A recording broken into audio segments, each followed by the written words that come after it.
Okeylah Wai Binga, saya rasa rakyat Malaysia terima hujahan ataupun dalil.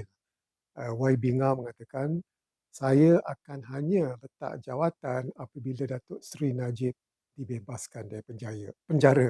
Kita terimalah.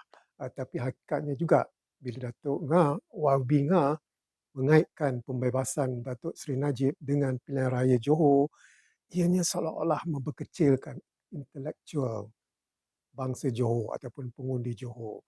Dan pengundi Johor tak suka perkara ini, memperkecilkan kemampuan mereka untuk berfikir dari segi logik tak logiknya pilihan raya negeri Johor dengan pembebasan Datuk Seri Najib. Jadi dalam hal ini, Wai Binga kena rasa bersalah juga.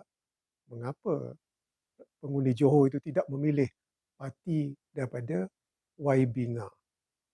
Jadi kalau rasa bersalah tu tahulah apa yang sepatutnya dilakukan.